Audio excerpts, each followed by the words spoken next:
Welcome to day 5, and you are talking to the Meeples Champion.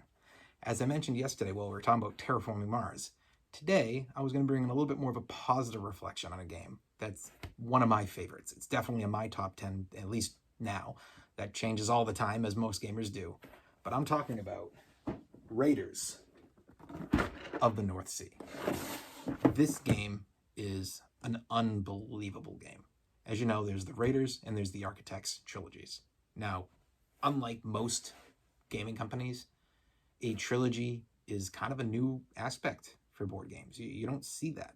But the fact that they do that is actually one of my favorite themes in all of board games. That's probably, for me, is got the best theming from game to game, where when you play the first game, it's doing something that then affects the second game. Hey, in the first one, we're making ships, and now in the next one, we're taking those ships out and we're raiding. And then after that one, you're going and you're now expanding. I like that. I think that's really cool that you can kind of follow the people within the game. Hey, those people on those cards, there's a whole story going on. Who knows? You know, we've seen with video games that lead to movies. For all we know, we could be getting a Raiders movie one day. I think that this game's theme is unbelievable. I give Architects the bigger thumbs up in their story because I actually enjoy all 3 games. Whereas with Raiders, I'm not that big of a fan of shipwrights. However, I think that Raiders is the best of all their games. Now, there's some pluses and minuses, as with every game. So let's jump into this box. Let's figure out where the pluses and minuses are for me. You got a pretty good rule book, and I think it's straightforward. It's not hard. You know, there's definitely some moments that you have a question about something, and you jump in here, and I think you can find it pretty easily. And when it comes to the board, it is amazing quality. This is, like everything, a game that, there we go, a game that has a large board. It's got really good art. I think that it's straightforward. You see lots of different ways for points. You see everything marked out. Setup is not something I've talked about in prior games so far, but the setup of this game is extremely simple because it's right here. You don't really need to read the rule book for that setup phase. A lot of games, you pull it out, and even if you've played it 10, 20 times, the setup is always like, okay, do this, do this, do this, and you read it out and you do it. This game, I do think you need to do that because you have to get the individual players' things, but when you put this out, you know, okay, we have to put 2 items here. Okay, we have to put white people here. We have to put the gray and the white here. We have to put the gray and the black here. Those meeples are going to hit the board right where they're supposed to go. The pieces from the bag are going to get randomly distributed based on the numbers on the board. That's most of what you're putting out. You're putting out your 3 tiles here. The rest are stacked. You've got all of your options to go to places. Now, when it comes to your card, here's your card. It gives you a lot of pieces of information right off the bat. You know the victory points on it. For gold, for iron, for your livestock. You know you can't go beyond 8 when it comes to your cards or silver or provisions. You can't have more than a crew of 5. That's a great informational piece. And it does make you feel a little bit of that theme. You know, hey, here's my ship. I love that.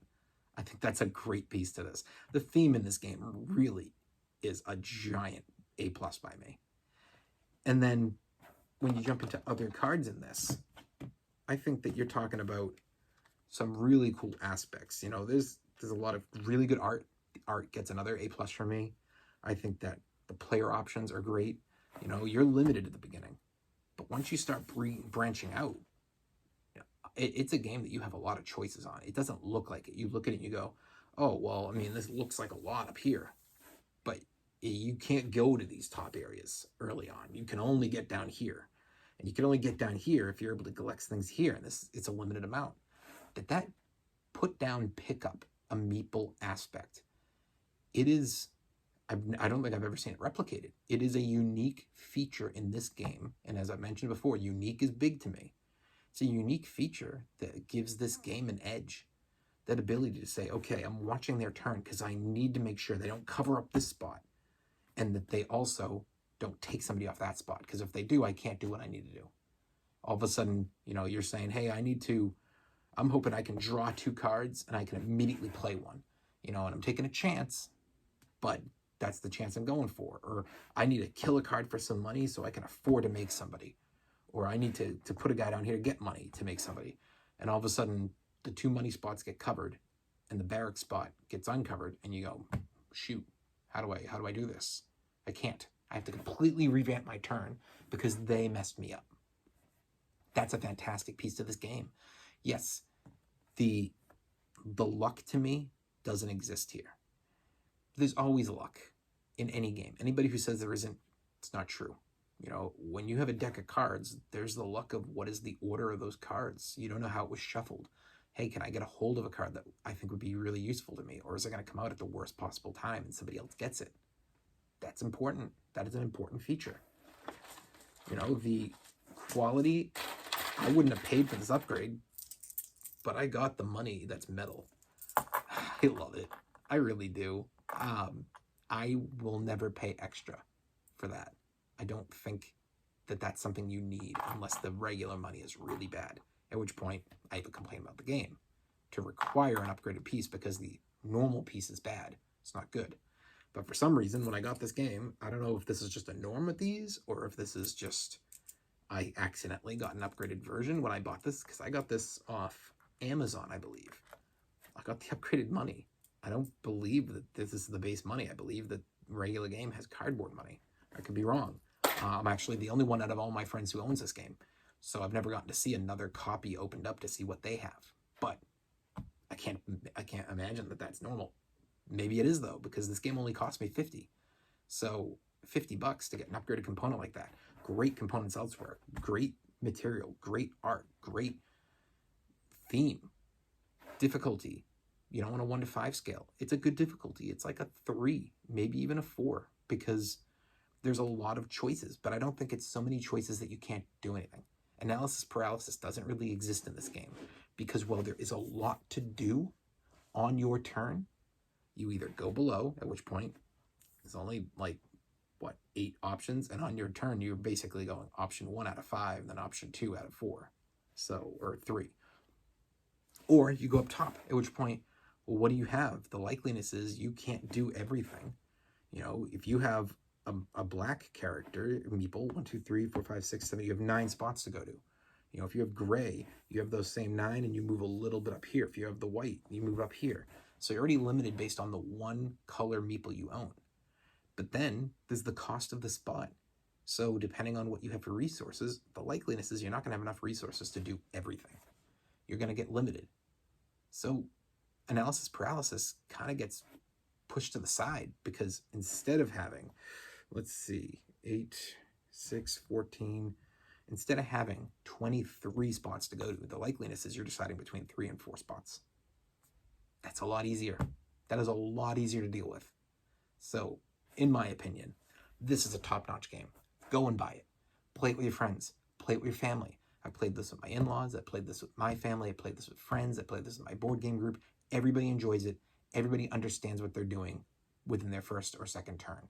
It's not that hard to figure out, but it is hard to master, to truly have a strategy to run all the way to the end. But can you play this game and be reasonably competitive and not have a real strategy, but understand what you're doing, start to finish? Yes, you can. You are not getting knocked out. You're not mid-game and saying, man, I'm at 10 points and he's already up 40. It's not going to happen.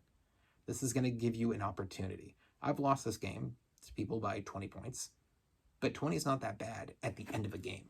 When all of a sudden all the unknown numbers start kicking in. During that game, I was within range. I actually was leading the game.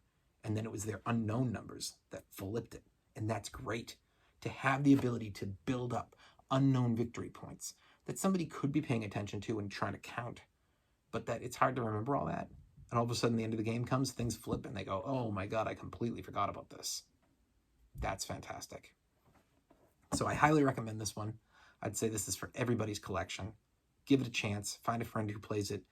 You don't have to jump at it and buy it day one, but definitely find a way to get this in somebody's collection out onto the table. And then if you can, get into your own. It's worth it. Highly recommended. This has been day 5 with the Meeples Champion. And on day 6, maybe bring in a little bit of a smaller game. Something that's a little easier to get to the table. See you tomorrow.